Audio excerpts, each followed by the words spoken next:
Good afternoon. Welcome back. Calling the Tax Conference Committee for House File 1938 back to order. So we're kind of coming together this evening. It's gonna be, or I don't know, from my end, it's gonna be pretty casual.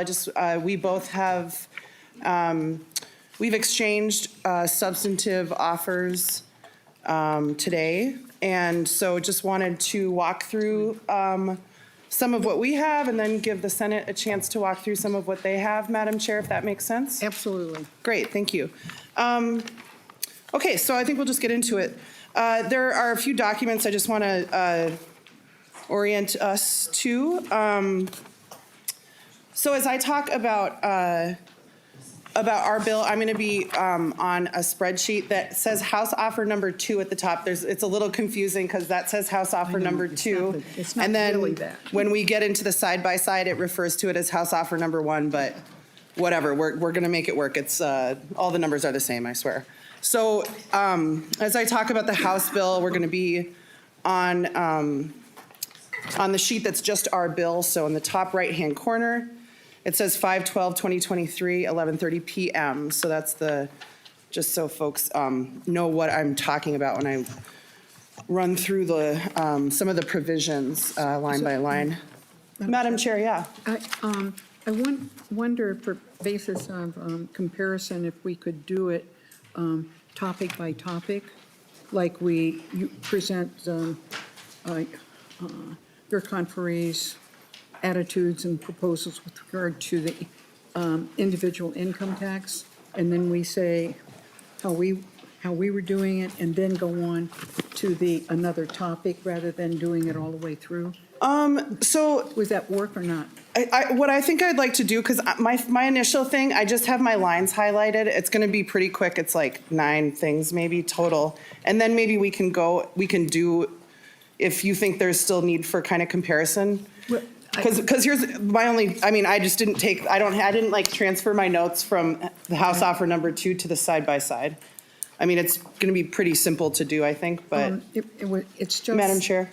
Looking at, within the income tax article or things, there are some of the things that are in yours that we really like. Yeah. And I want to be able to say that piggybacking, kind of like article or topic by topic, and then to explain our position by juxtaposing it to yours. But we can do it a number of ways, but that's when we talk about ours. Okay. We're going to be talking about it in relationship to yours. Okay, I think if it's okay, I think that we can kind of do both of our things.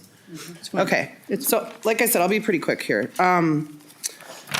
So on House Offer Number 2, 5/12/2023, 11:30 p.m. In the top right corner. So first, I just want to go through a few items where we, they're kind of a mix of ways that I think that we tried to move toward the Senate position and the Senate bill. And, at the beginning, I guess I just want to say something I've said a bunch of times, but, that when you look at our 2 bills and when you look at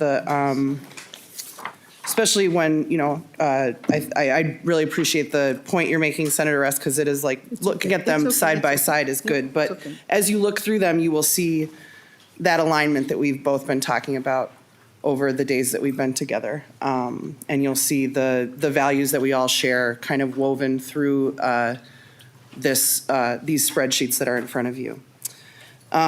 So back to House Offer Number 2 on line 20, on the construction sales tax exemptions, we moved toward the Senate position.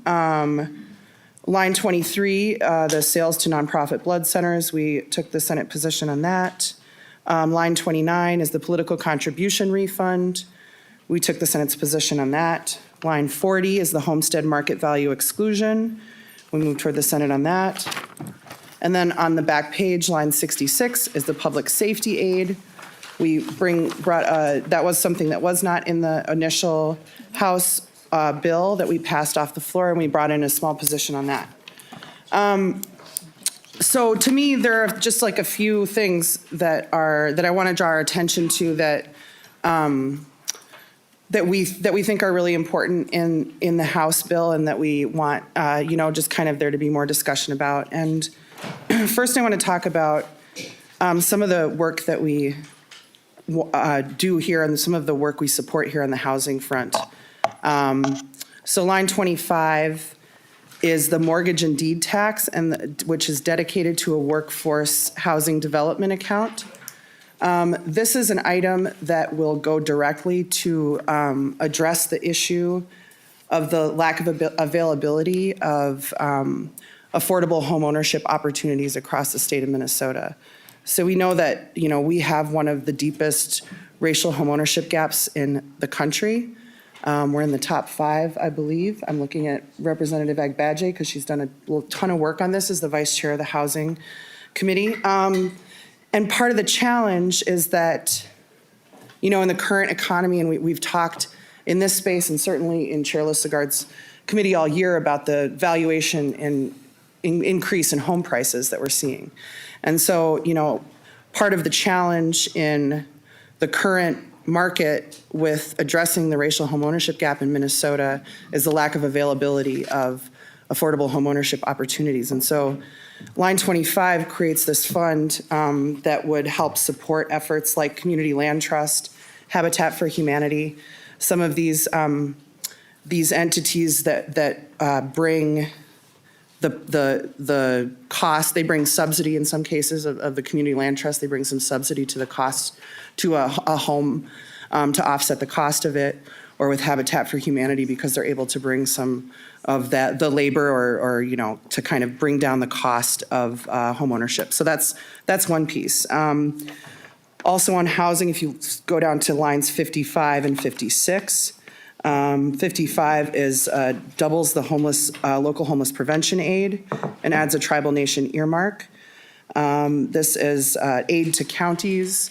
It's particularly focused on families who are experiencing homelessness, but we do really provide a lot of flexibility to counties because we know that the issue of homelessness looks different in different parts of Minnesota, and so we want to kind of acknowledge like the scale of that challenge that that's growing, and that there's sort of more and more of the burden of dealing with that is on counties and local governments. And then we also have line 56, which establishes a similar, it's not exactly the same, but an aid, a local government aid that goes to cities and counties, and that can be used for housing production as well as rental assistance. And then just 2 more items. At lines 35 to 38 so the line 56 also has an allocation for tribal nations, I wanted to mention. But lines 35 to 38 are, again, our property tax refund position that we care a lot about. We have our ongoing property tax refunds, the copay reduction that is an ongoing support for property tax refunds. On line 38, we have our targeting, which takes the targeting program up to 12%, and that kind of, drops it down from 12% to 6%, I believe, in that year-over-year increase in property tax bills. And then we have on 36 and 37 our one-time boost. Senator Klein? Madam Chair, I only had a question once you were done with the presentation. Okay. So, yeah. Well, I just have one more quick thing. So the final thing I just wanted to draw our attention to was line 60, which is an ongoing aid to tribal nations. We appreciate the one-time aid that's carried in the governor and the Senate's positions, and we've been working with tribal nations on this over the last weeks and months, and we think it's an acknowledgement that the needs of tribal nations, both in housing and homelessness, which the one-time aid is focused on, but also in provision of other government services, is an ongoing need, not a one-time need. So that's kind of just what I wanted to say about where we're at right now. And Senator Klein. Thank you, Madam Chair, and that's very helpful to sort of see your top priorities, and it's clear just from what you've pointed out to us that housing, addressing housing in the tax bill is a priority of your caucus, and that's admirable and a good thing for Minnesota. I just wanted to ask, since we have a separate housing commission, as you mentioned, and they have done good work this session and have a fairly substantial budget, how do you see this integrating with that work? And is it supplemental? Is it, could you speak to that? Yeah, thank you so much for the question.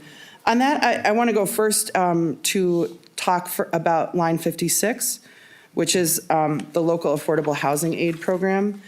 And as we all probably know, there is a 1/4-cent metro sales tax for housing that was passed in the housing bill. And so this is one that where we are working on language to kind of focus the resources more outside the metro that aren't going to benefit from that ongoing investment. I would say that we do have our housing, and I'll let, I don't know if Representative Agbadje wants to chat a little bit more about it after I do, but I guess, we had a very healthy first biennium target in housing and sort of a smaller ongoing investment in our housing budget this year. And I know that's typical for a number of different areas. And that housing is, because there is this sort of capital costs and you can do a lot with one-time money in housing. But there are ongoing needs in the housing area. And my understanding just earlier, this was sort of maybe outdated information, Representative Agbadje can tell me, but was that, the expectation was that the housing budget carried the debt service on the housing infrastructure bonds, which is not always the case. Sometimes that's carried in the bonding space. And so that the debt service on the housing infrastructure bonds, which are a really super important component of like the overall housing mix, had to be carried there, which really constricts the tails a lot. And so as I said, on line 25, this mortgage and deed dedication to workforce housing, Representative Agbadje has done some really amazing work, again, on addressing that racial home ownership gap, but mostly with some one-time dollars for her first-time homebuyer down payment assistance program in the first biennium. And so again, this is an ongoing issue. We didn't get to be 5th worst in the nation in, housing homeownership rate disparities overnight or in a couple years, and we won't get out of it in a couple years. So I guess that's kind of where I think we're at. Representative Agbadje? Thank you, Madam Chair, and thank you, Senator Klein, for the question. Yeah, the only thing I would really just add to it is I think in the taxes budget, what we're looking to see is continue to add to that supplemental funding to ensure that we're building across the state of Minnesota. One of the things that we realized is, yes, we had an amazing first year budget and mostly of one-time funding, but we want to continue that we are building not only in the metro, but building in greater Minnesota, making sure that investments that are coming to Minnesota, that people can live near where they work. And so we want to ensure that through this budget here, that we are stating to Minnesotans that we care, not only do we care about their housing, but that we want to ensure that this is something that they can count on in the long term. And so that's why we are very much focused on ensuring that we have some additional funding in the tax budget. Thank you, Madam Chair. Senator Klein, you good? Great. All right, I think that's all I wanted. Senator Weber. Thank you, Madam Chair. Just a quick question as it relates to this. When you talk about the deed tax for home construction or workforce housing development, are you looking at all deed tax, commercial, ag, everything to be put into this pool? Or are you looking simply at the sale of residential properties? I'm going to probably have to ask Mr. Swanson that. My understanding, or Mr. Cope, my understanding is that it's in the residential sector, but go ahead, Mr. Cope.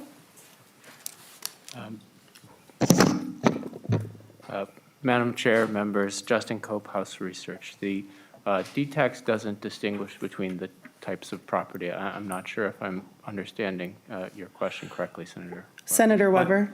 Thank you, Madam Chair. My question is, the deed tax that's going to be assigned for workforce housing development, is it going to be only the deed tax from residential properties, or is it going to be the deed tax from all types of properties?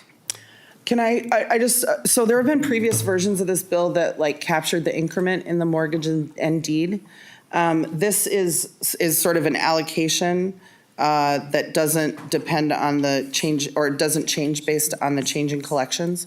So that, I know that that's like a previous version of this bill, and this one is a straight allocation, but I would see if Mr. Cope had anything to add. It sounds like they're like, it comes, the mortgage and deed tax is like one pot, so it wouldn't distinguish again between the different kinds of property. Madam Senator Chair, Weber. then what is, on average, the total amount of deed and mortgage registry tax that we collect every year in Minnesota?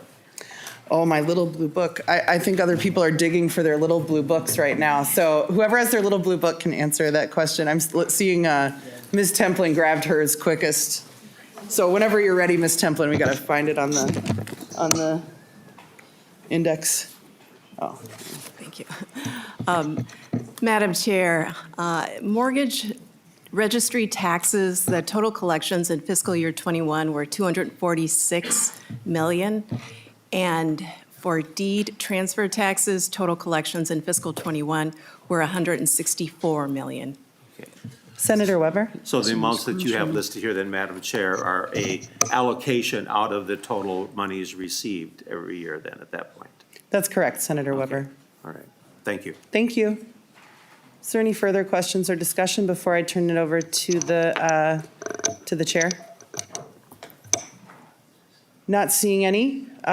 Chair Rest. Thank you. Thank you, Representative Gomez. And I'm looking now at the comparison sheet, if you would. And we have, we would, excuse me, call attention to, in that revenue increases section, that we're looking at different sources for revenue that are necessary to support this bill. And the Senate is looking at and proposes a couple of conformity issues from the TCJA bill from a few years ago under President Trump, where we did not, in Minnesota, conform to those provisions. And in our proposal, we're taking that on and conforming to the GILTI and the reduced deductions for dividends received. It had been 80/70, and then under the TCJA, that at the federal level, it went to 50% and 65 at those two levels, and we were proposed to do that as well. We also have a phase out of the standard and itemized deductions at $300,000. As we know, the currently that's not a new policy, just applied at higher incomes. Right now, itemized deductions are phased out.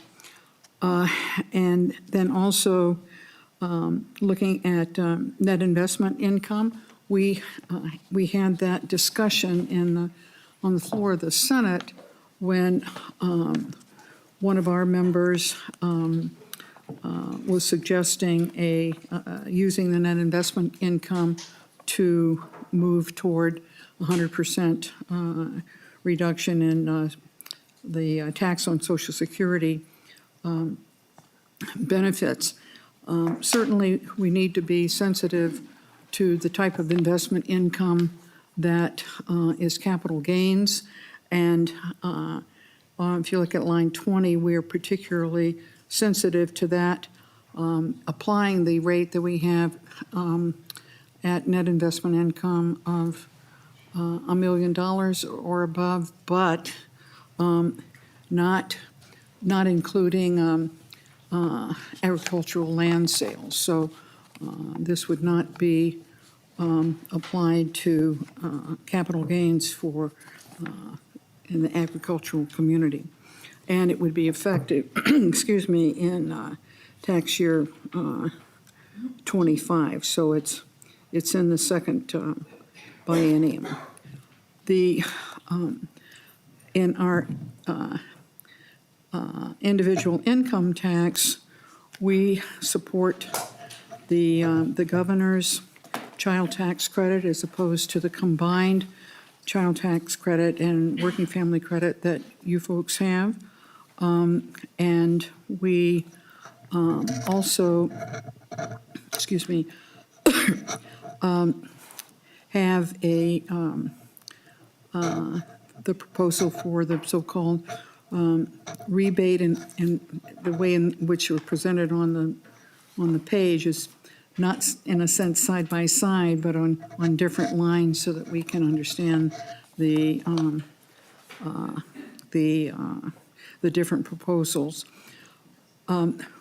We have the Social Security subtraction. We're similar on that because we have it based on adjusted gross income of $100,000 as does the House, but we take longer in phasing it out up to $140,000 rather than $120,000. And part of that is because folks that study the states that do tax Social Security benefits don't consider the state of New Mexico, I believe it is, because, is that correct? It's New Mexico? Yeah. New Mexico, as a state that taxes Social Security, because it phases it out at $140,000, and there are very few people above that. And so we thought that that's a good message here for Minnesota taxpayers and those that are eligible for Social Security. We're identical on the public pension subtraction, which was something that we inserted or attempted to last year in that conference committee to recognize those that, for whatever reason, were not eligible to pay Social Security taxes and therefore got no benefit, but they were paying in on their public pensions, and that there should be some pension relief from taxation on those funds for those folks as well. I saw it, somebody referred to my support and the Senate support for the renter's income tax credit as gushing, that somehow I gushed over how much we like that. I particularly like it because it is a major structural reform in our tax system, and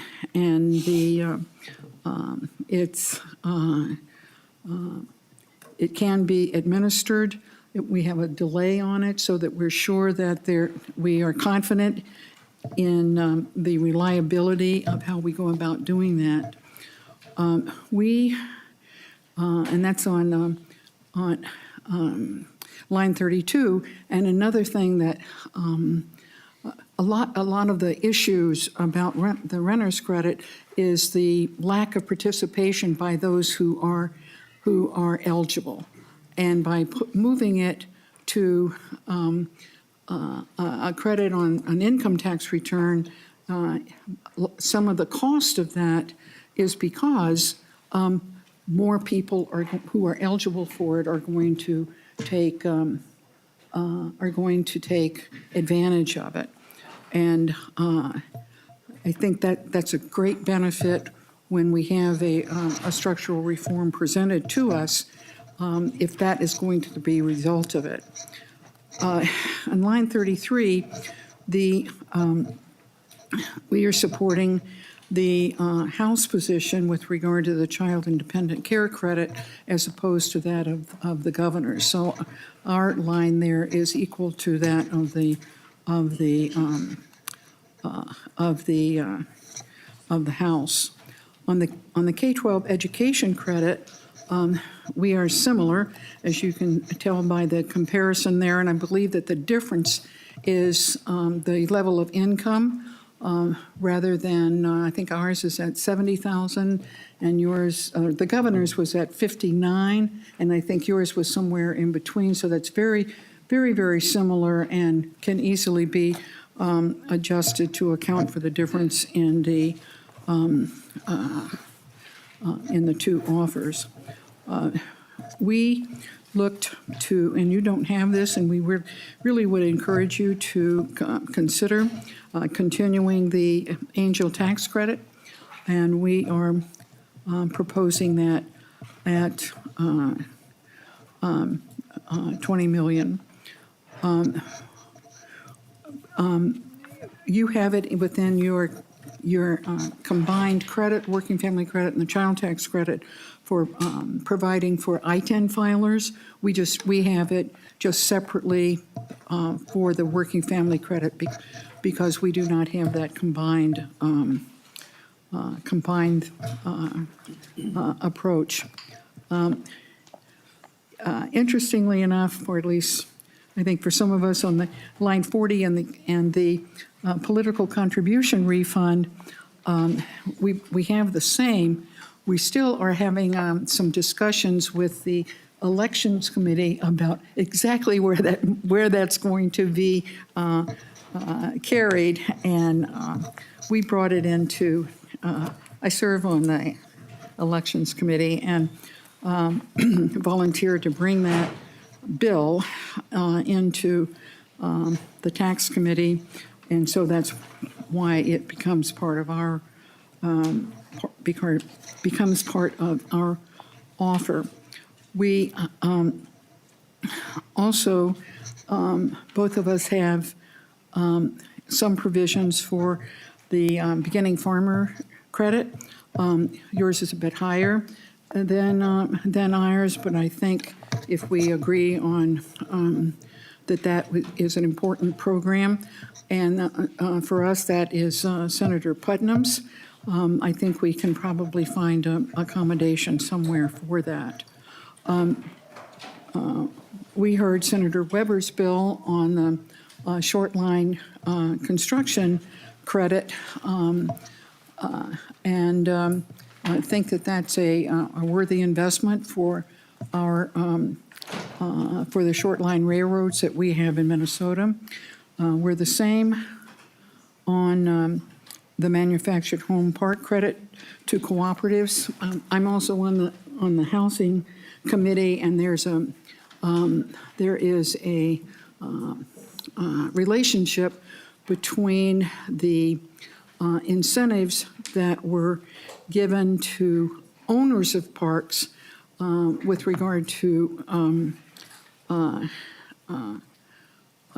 whom they sold to, as well as the credit here on the other side of that equation, and that provision was carried in the housing bill, and we're carrying that credit to the cooperatives here.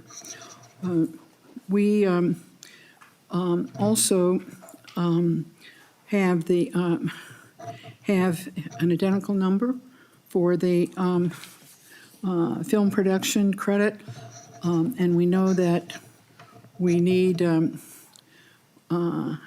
higher number there because some of that is going to go unused, and the credit itself acts as an incentive for the film industry in Minnesota. We both appear to be interested in the student loan credit, and I think that perhaps there's a place there to to find some common ground.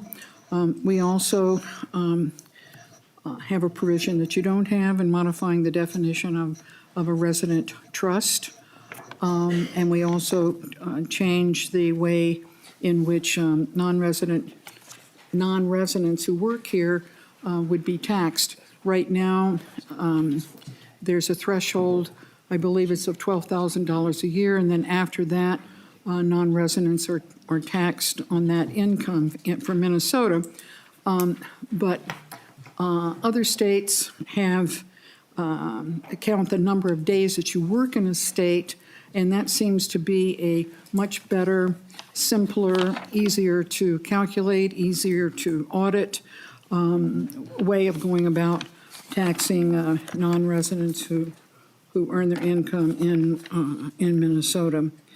The next one that I would draw your attention to is that subtraction for the sexual harassment abuse settlements.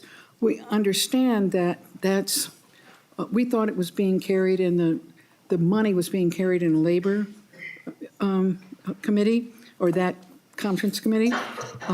We're happy, we had the language in our bill. We thought it was, the money was going elsewhere, but we're happy to have it be counted one place. And if we want to do it in the tax bill, you know, that we would, we support that, and it's fine. And it's not all that much money anyway. We did have a modification for the military tax credit, just like you did, and that's where we don't use a calendar year, but use 12 months to calculate that availability. With the, now moving on to the corporate franchise tax, we're continue to be very interested in how it affects all over the state.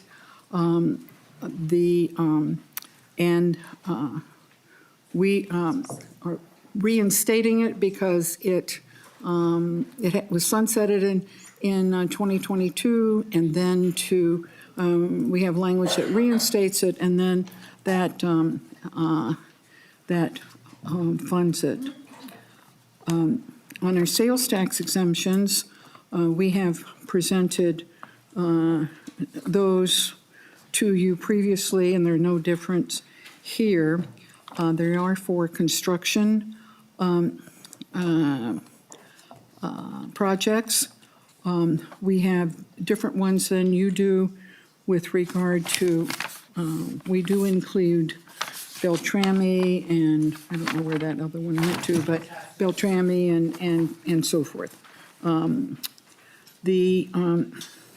We also have sales tax exemptions for a number of other reasons. In particular, one that we look on that comparison, the county fair exemption, and we don't have the cannabinoid products exemption. We do have the expanded provision for baby products, but we were also able, because on the Senate floor, the baby products was exchanged in a way for the film production credit, but in our offer, we find room for both. We also have provisions for fiber and conduit for broadband that you currently are not carrying, and we would encourage you to look at that. We have one for professional sports on an exemption for amenities that are included, like hot dogs, call it the hot dog exemption, with admission to athletic events. We are very pleased to have the exemption for sales to nonprofit blood centers, and I'm sure you're familiar with the War Memorial situation, and glad that you are supportive for that as well. And we also had a discussion in the Senate Tax Committee about the previous restrictions on gay men, not allowing them to participate in giving blood. But like, I think, less than a week ago, the FDA finalized their regulations with regard to who is eligible to give blood, and changed their restrictions from a class of people based on sexual orientation to individual behaviors. And I think that is and the War Memorial Blood Bank certainly supported that and indicated that in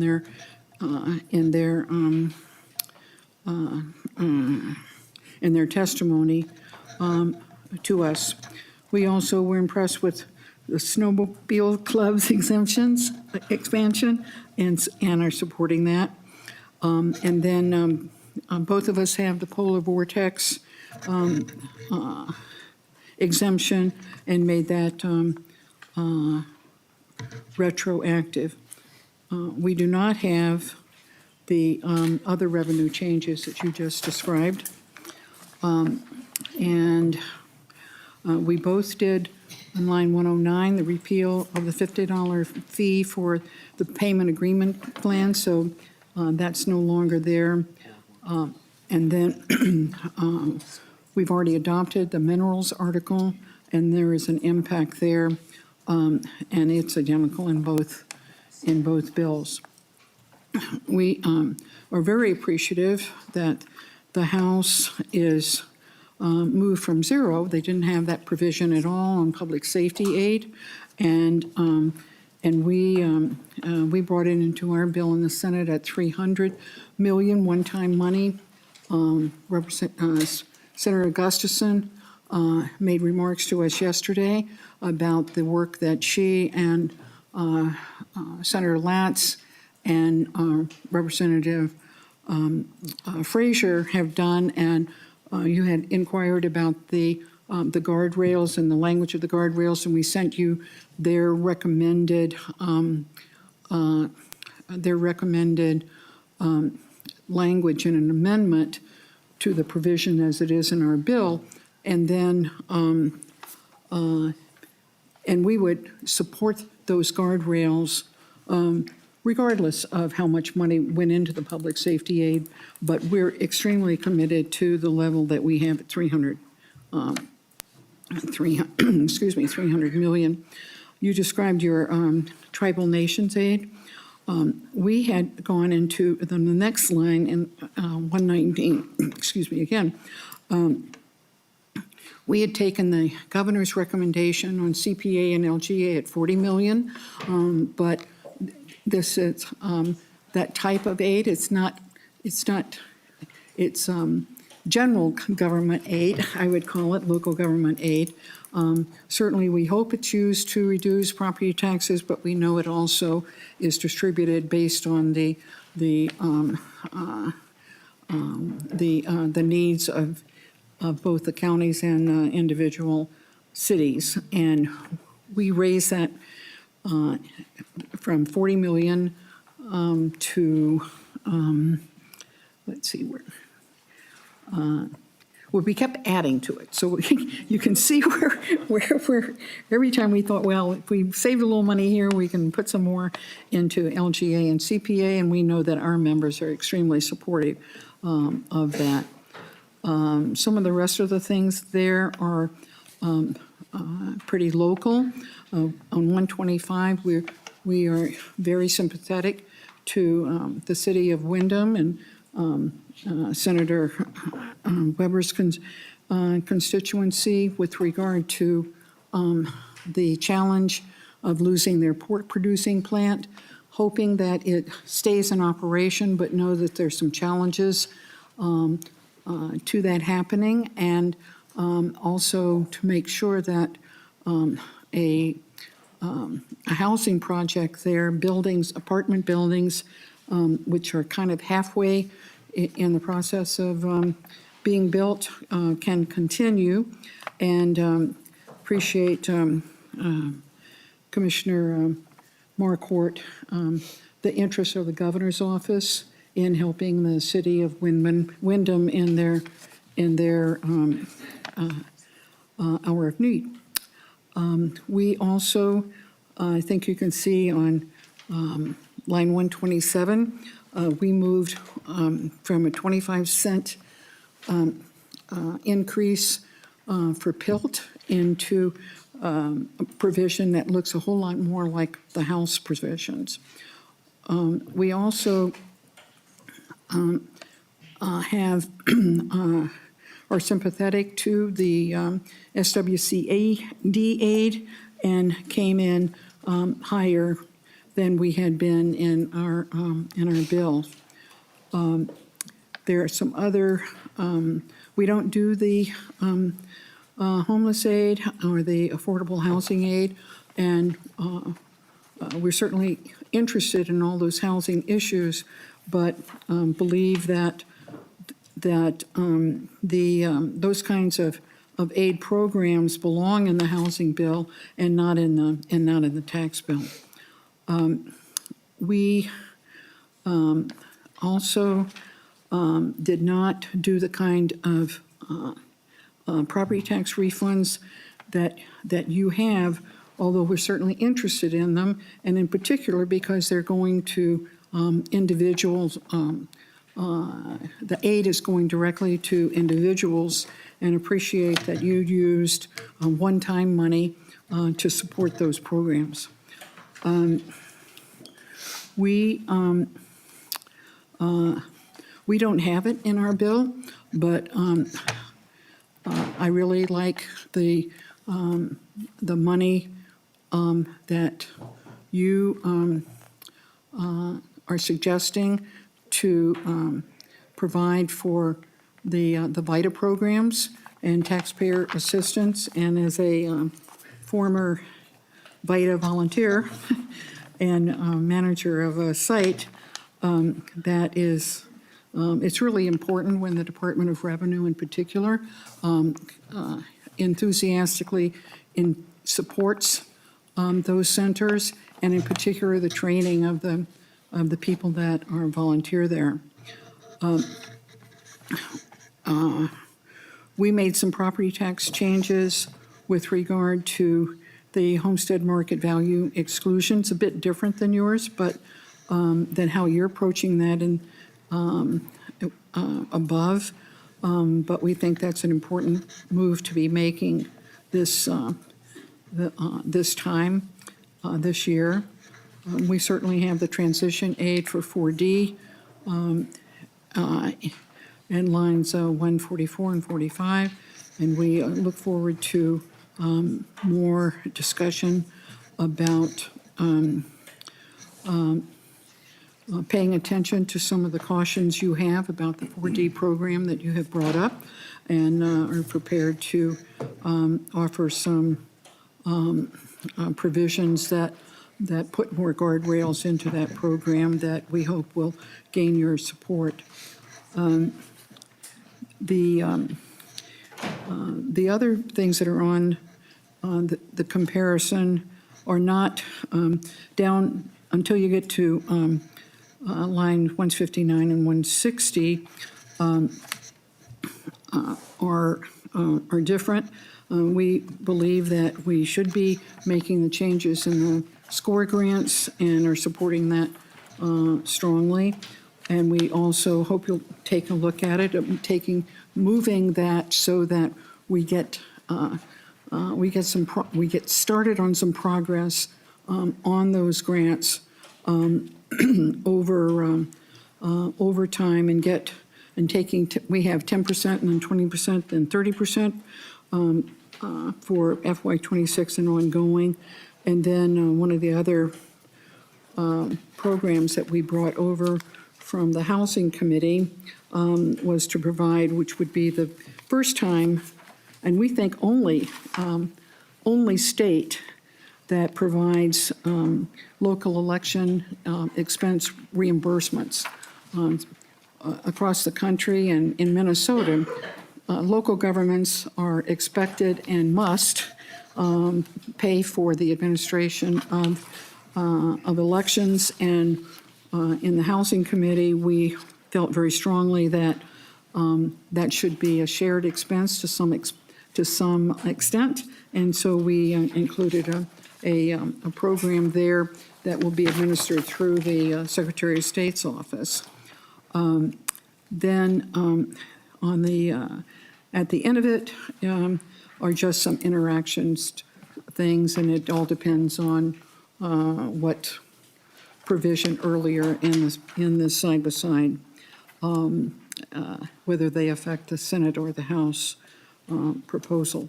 So Representative Gomez, Madam Chair, and House conferees, we like a lot of what's in your proposal. Some of the things are identical, and I think that does represent shared values, and hope we can move forward on them. And then on others, not splitting the difference, but looking at which of the proposals serves our needs and values, both going forward. We have an extraordinary opportunity to bring lots of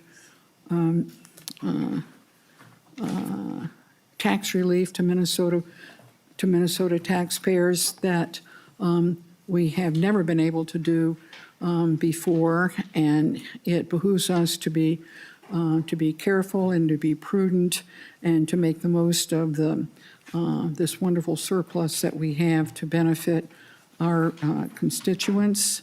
And we intend to work hard with you to accomplish that. I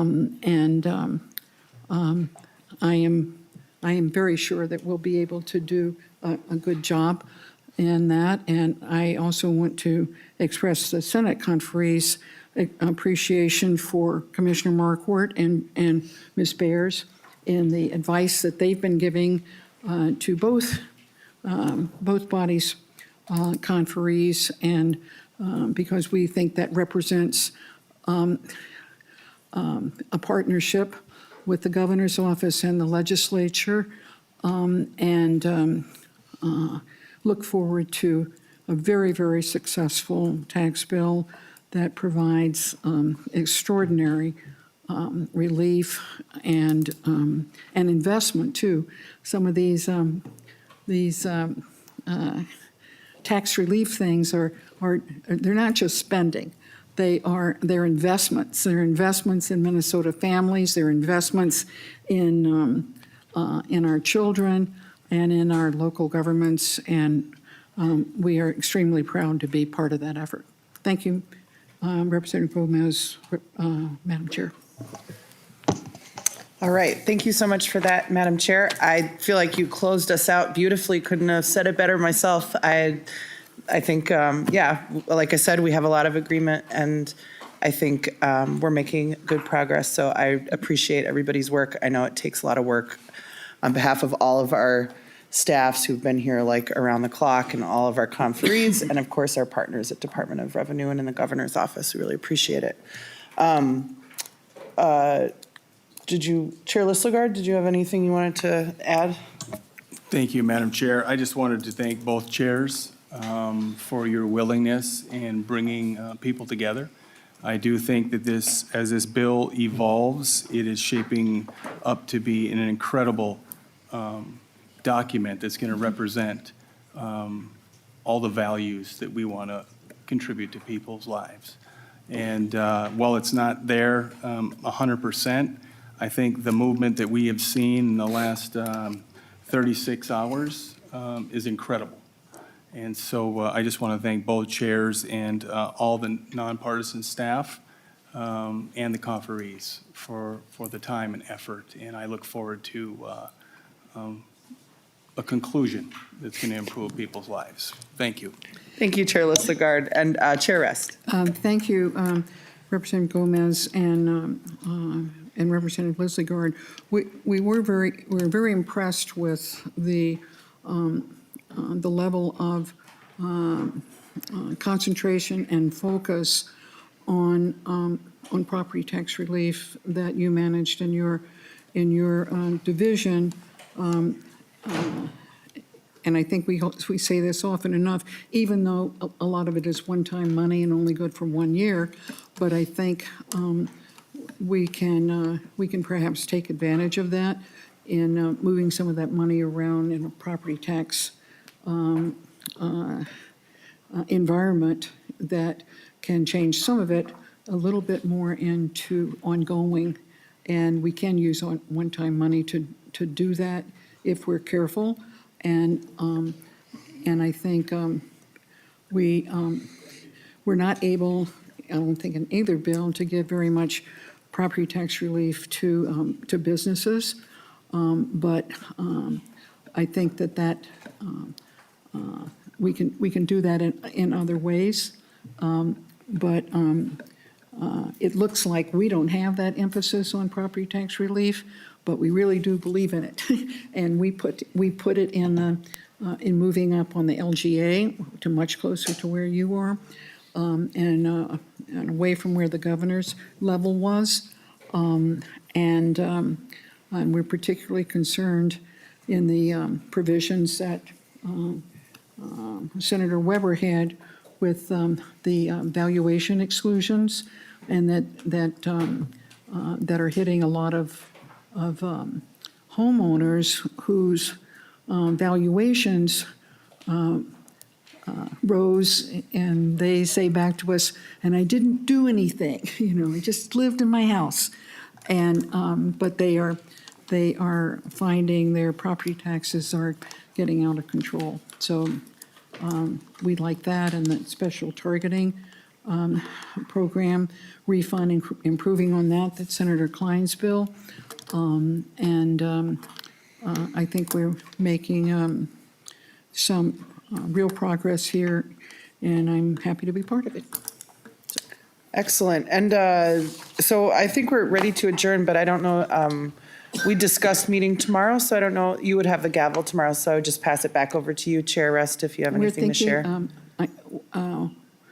We believe that we need to keep on working, and we know it's Mother's Day, and I'm a mother, and I'm Same. going to celebrate with my family, but I'm going to do it in the morning.